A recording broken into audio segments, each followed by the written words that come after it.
Voy a presentar entonces a Marcelo Quiñonero, de Córdoba, Argentina.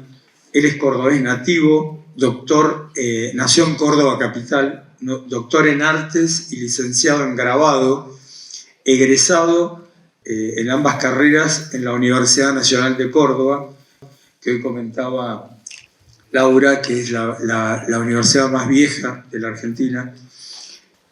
Es docente investigador en la Universidad Blas Pascal y en la Universidad Nacional de Córdoba, profesor titular de Morfología 1 y Morfología 2 en la Universidad Blas Pascal. Es profesor titular del seminario Generaciones y Transformaciones Morfológicas aplicadas en organizaciones visuales y tridimensionales. Es profesor de las cátedras Visión 1 y 2, Dibujo 1 de la Universidad Nacional de Córdoba y autor de numerosos artículos y publicaciones arbitradas sobre diseño y artes visuales. El título de su conferencia es Forma y Cuerpo, consideraciones sobre la corporalidad en el ejercicio morfológico proyectual. Marcelo, bienvenido y te doy la palabra. Muchas gracias.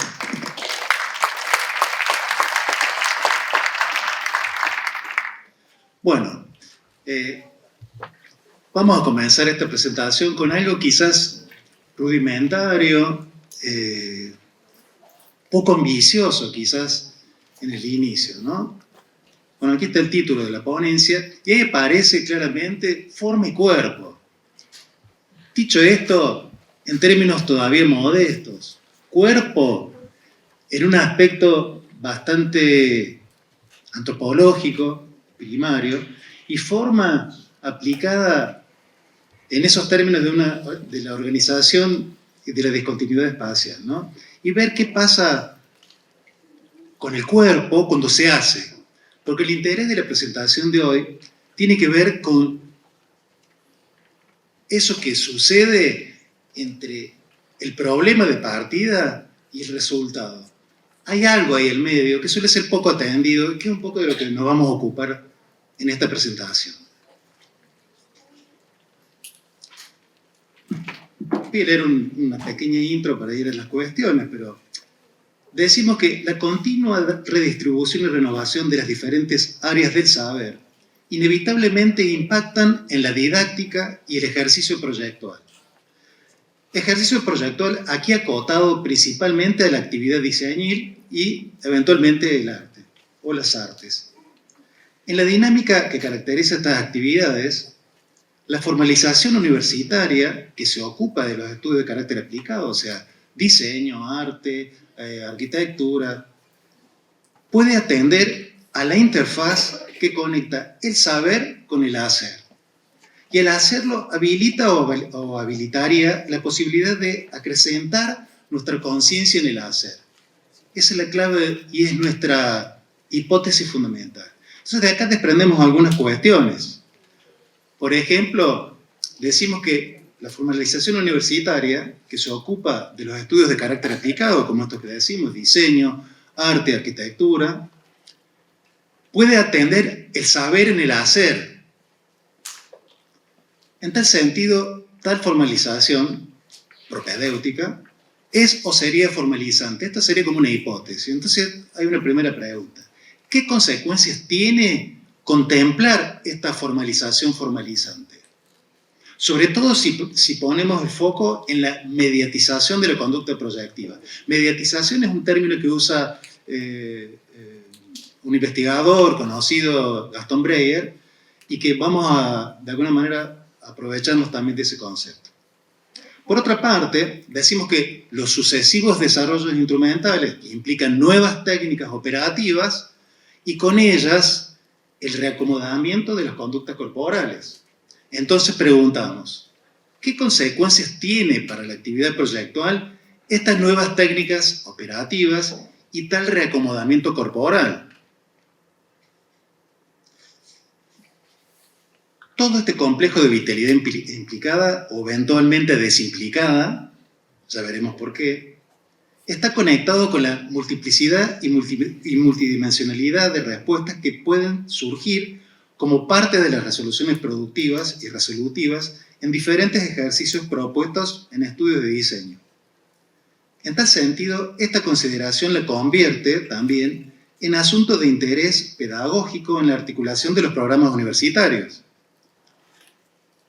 y viene a determinar los objetivos de dicha formalización. Y esta es una razón de peso en esta presentación, ya que la misma se basa fundamentalmente en los trabajos realizados en estudios universitarios de los primeros años, particularmente de primer año de diseño gráfico y de segundo año de artes visuales. Entonces uno ve que hay un requerimiento corporal en la actividad proyectual, la que fuera, ¿no? Y eso implica una serie de ajustes, desajustes, pero esto no es que ha venido de pronto. Para ubicarnos previamente, presentamos este pequeño esquema para ver dónde estamos ubicados. Nosotros nos estaríamos ubicando en la posición, si presentamos este esquema antropológico, decimos, porque de un modo u otro, en cualquier ejercicio proyectual, el cuerpo, los medios, los artefactos y las prácticas es un sistema que funciona para cualquier práctica proyectual. Ahora nosotros estamos particularmente centrados en esa parte del cuerpo y los medios. Para que se entienda, cuando hablamos de medios, estamos hablando, por ejemplo, de medios del cuerpo. ¿Qué serían los medios del cuerpo? Bueno, las prótesis. Podríamos hablar de medios del arte. ¿Qué serían los medios del arte? Por ejemplo, todos aquellos elementos que en la era del arte formaban parte del repertorio para hacer obras de arte. ¿Qué serían medios de la imagen? Por ejemplo, la fotografía, por ejemplo, la perspectiva, etc.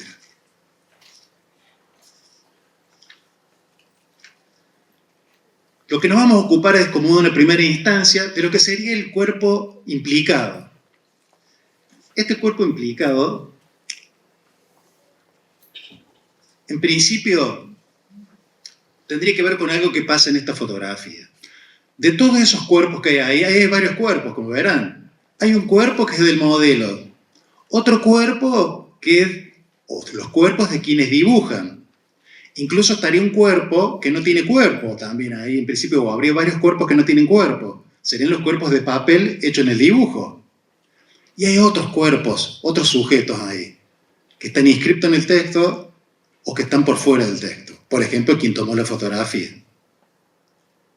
que tiene un sujeto empírico y que en este momento está hablando.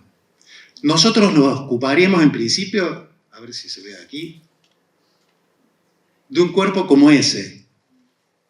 ¿Se ve la flechita? Bueno, pero en realidad tampoco es un cuerpo como ese, porque ese cuerpo está en imagen ahora, ¿verdad? Es decir, no tiene cuerpo, no tiene densidad, no tiene olor, no tiene textura, no tiene sangre, no tiene nada.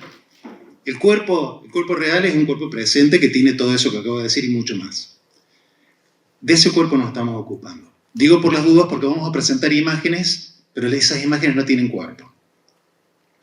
Cuando hablamos de los recursos somáticos, había apuntado alguna otra cosa, decimos que el derrotero de la implicación corporal en la actividad proyectual puede ser caracterizado por el desplazamiento de una relación esforzada y gestual en la incorporación progresiva de determinados útiles y herramientas a su reemplazo paulatino por operaciones de control diferidas de la energía y la habilidad corporal. Entonces, habría una serie de elementos, cuando referimos a los recursos somáticos, referimos a esto, lo que depende de su determinación congénita, de las aptitudes connaturales y una eficacia dependiente exclusivamente del cuerpo humano. Habría una serie de ejemplos para mostrar fácilmente esto. De esto se han ocupado mucho los estudiosos del diseño y basándose en los estudios de Marcel Mauss, quizás a alguien le suene. Por ejemplo, veamos lo que ocurre con este sujeto, quizás conocido icónicamente por el hecho de que se trata de Gerard Michel, quizás alguno que dibuja en la calle lo reconoce, pero más allá de que sea una fotografía de este sujeto, ¿qué muestra la foto entre otras cuestiones? Las habilidades y el compromiso que tiene motor, visuomotor y particularmente de los ojos y de sus manos para realizar la actividad de estos dibujos callejeros, por ejemplo, que hacen los urban sketchers. Pero también podría implicar algún tipo de compromiso, este cuerpo implicado, más fino, de habilidades motrices más finas, como lo que hacemos nosotros en algún ejercicio morfológico. Esto es toda una secuencia que lo que quiero destacar de esta secuencia que seleccionamos es el hecho de que se ven las manos. Y van a ver las posiciones de las manos y cómo presionan los dedos, cómo se abren las manos, cómo se tensiona un dedo, etcétera, etcétera. Esa veintena de fotos son aproximadamente 3 segundos de movimiento humano para pegar una pieza de un trabajo práctico de una asignatura morfológica. Ahí tenemos el video, pasado rápido, de todos los movimientos y el compromiso fino de la motricidad para llevar a cabo eso. Acá hablamos de una implicación corporal y la estamos poniendo presente para luego atarla para responder esas preguntas que hicimos al inicio, ¿no? Entonces decimos que el compromiso perceptivo motor, que involucra los ojos y las manos de los agentes intervinientes en este caso, da cuenta de un esfuerzo predominantemente visual y gestual y una proximidad necesaria para producir el artefacto. Como acto de inteligencia encuadrado en algunos de los modos de pensar corporal, manual, técnico, abstracto, definen medios directos de prolongación corporal. Aquí el cuerpo se impone en la operación proyectual y es inseparable de la estructura biológica invariante del organismo humano. Veamos entonces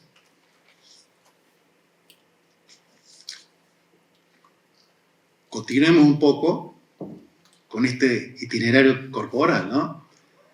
El cuerpo funcionalizado, que es un poco que extraemos al principio de unas lecturas de Jean Baudrillard, pero nosotros los hemos avanzado un poquito y complementado.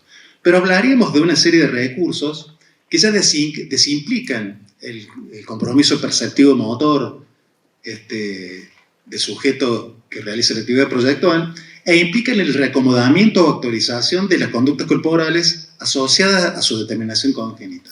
Y habría, especulativamente, con todas las reservas, una hibridización funcional. Lo decimos tomándolo con pinza, ¿verdad?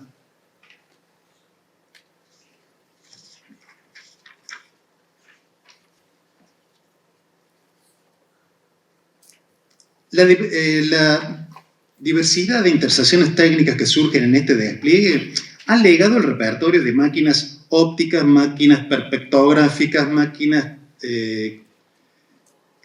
catóptricas, por ejemplo, de los espejos, y delinearon el itinerario hacia la mecanización, así como la virtualización electrónica de primera y segunda generación, ¿no? Por ejemplo, bueno, es lo que acabamos de decir. Y acá vemos, por ejemplo, ilustrado estas máquinas amplificadoras de los gestos o reductoras de los gestos, o, por ejemplo, el aparato para hacer anamorfosis catóptrica, ¿no? Con un espejo. Bien.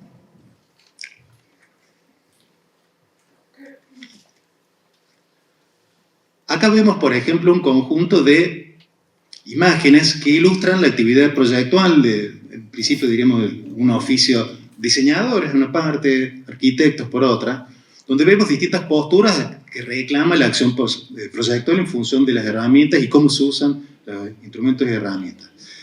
Pero decimos que tales novedades operativas, a medida que se van agregando recursos, herramientas e instrumentos, hacemos esta distinción entre herramientas e instrumentos para diferenciar lo que prolonga y potencia la actividad proyectual y aquella actividad que sirve como instrumento, como por ejemplo veíamos en la foto de que dibujaba en el piso que tenía anteojos.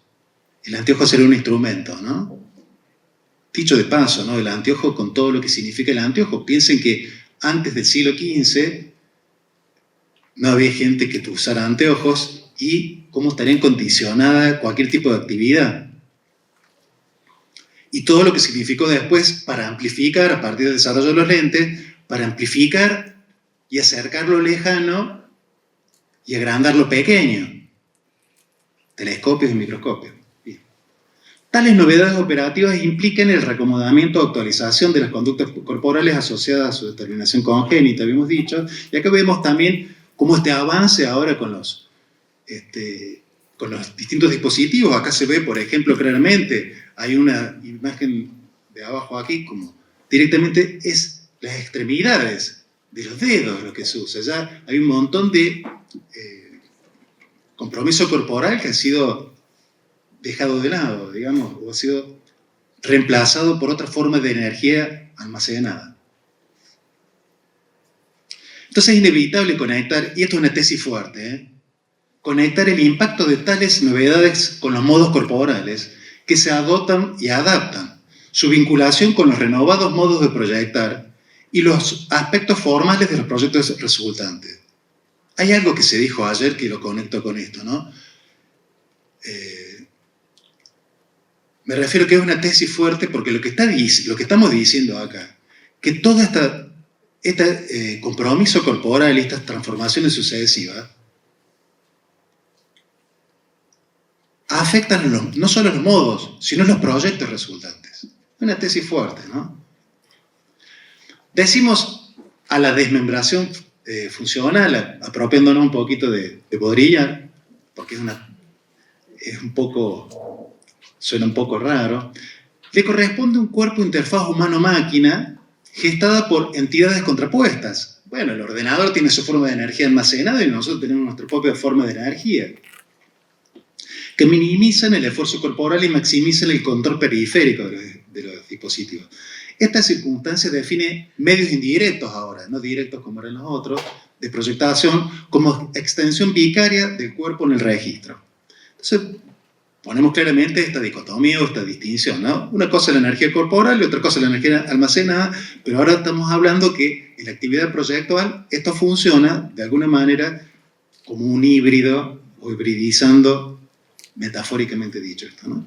El cuerpo funcionalizado, que nos estamos refiriendo en este otro parágrafo, se ha liberado o reducido su participación operativa en la realización proyectual y los múltiples y variados proyectos se autonomizan de la estructura biológica invariante del organismo humano.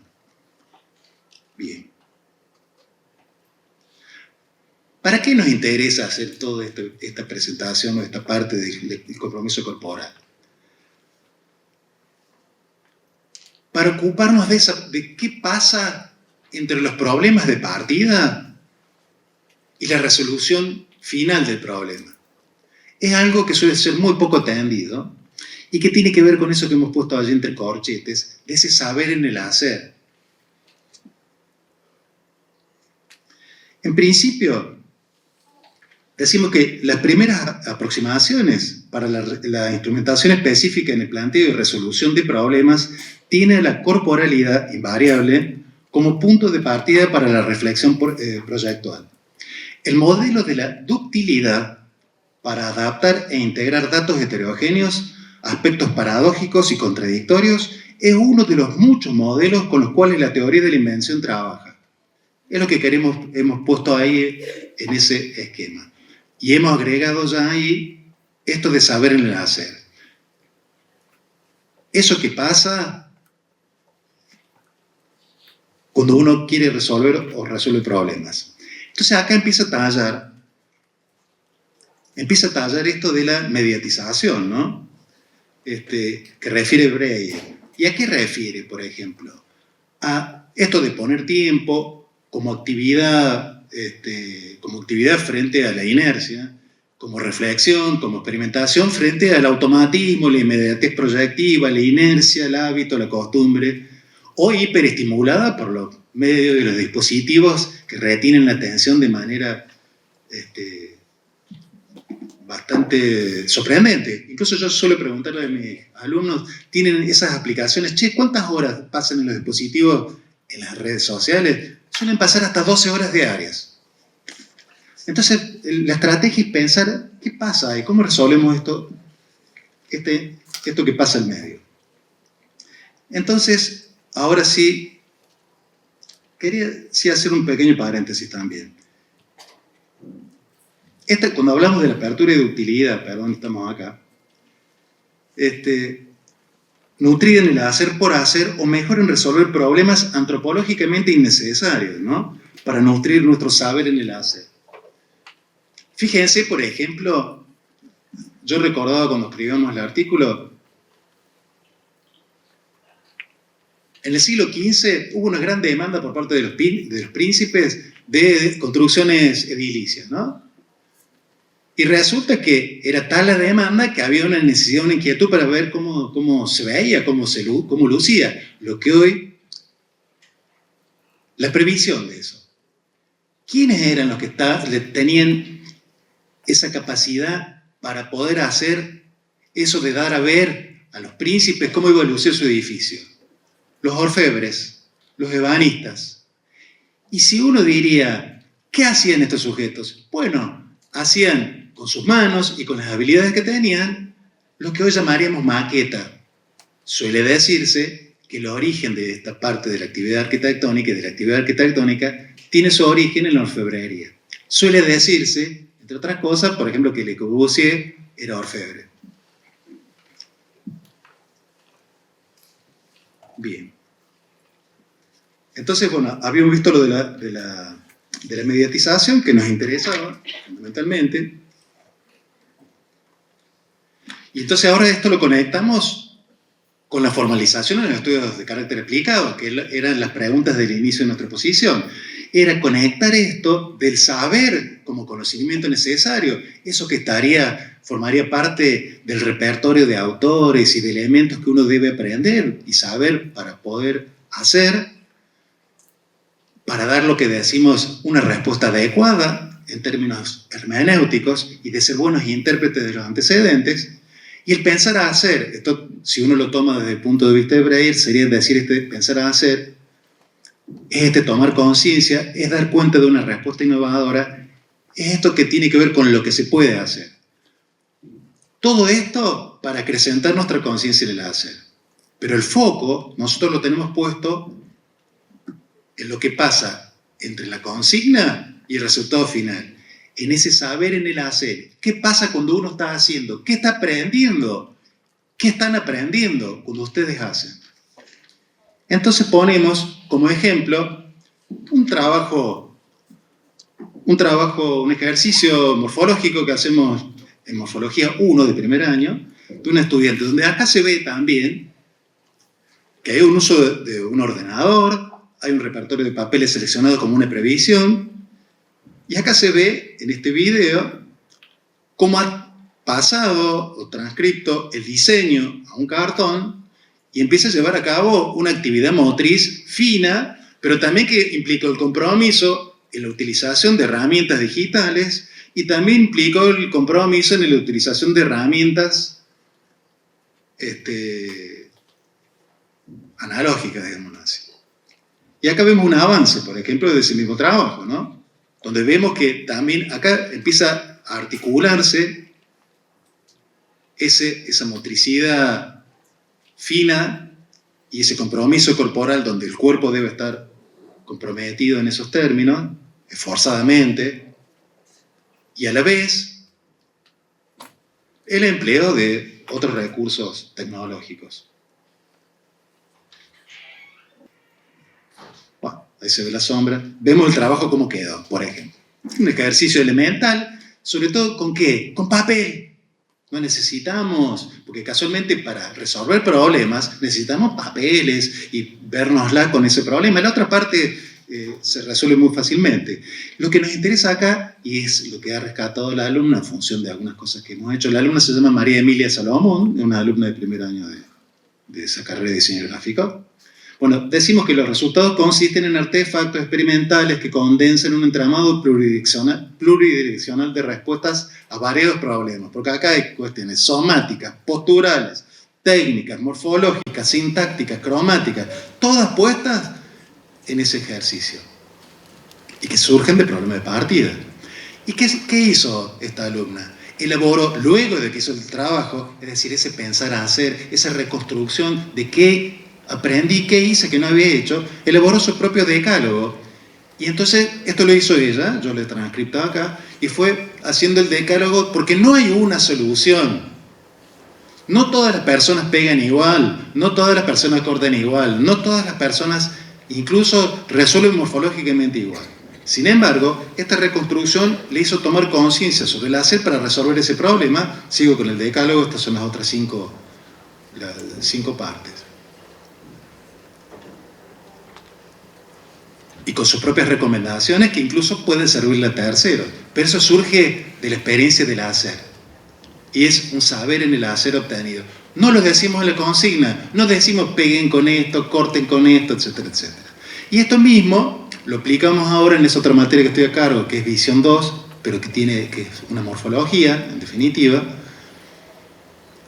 donde lo aplicamos y las ayudantes alumnas, por ejemplo, apropiándonos de todo esto y conversándolo, han comenzado a elaborar un decálogo en función de recuperar ese saber en el hacer, y estos serían algunos trabajos, ya los voy a mostrar. Vuelvo a lo que había mostrado antes, pero ahora, ¿qué pasó? ¿Qué da cuenta ese trabajo que mostramos recién? Daría cuenta de la mediatización, no del automatismo, daría cuenta a que poner tiempo, daría cuenta de que no se hace la inmediatez proyectiva, ha quedado de lado, daría cuenta de una actividad y no de una cuestión inercial, daría cuenta de una reflexión, porque incluso elaboró su propio decálogo, o sea, va contra el hábito y la costumbre, y da cuenta de una experimentación porque nunca había hecho un montón de cosas. Bien, y ahora sí, esto de lo que decía, que en el otro contexto trabajamos artefactos tridimensionales en ese caso, y aplicando esta idea, o sea, esto estoy mostrando resultados de qué pasa cuando uno piensa en recuperar ese saber en el hacer, ¿no? Y son resoluciones morfológicas que, como lo ven, no son iguales, ¿sí? O sea, quiero decir, la consigna, el punto de partida es el mismo, pero los resultados son variados. Así como no hay una forma de realizarlo, una forma de pegar, una forma de pensarlo, tampoco hay una sola forma resultante de esta ejercitación. Entonces decimos, para finalizar, que la dialéctica está entre el cuerpo implicado y el cuerpo funcionalizado debiera capitalizar las nuevas interfaces y las variadas soluciones y conexiones emanadas del problema de partida entre el cuerpo, los propósitos de la acción y los artefactos como posibilidad para enlazar otros saberes que alienten una conciencia crítica sustentada en el saber hacer y abordar de manera más integral la problemática proyectual. Muchas gracias.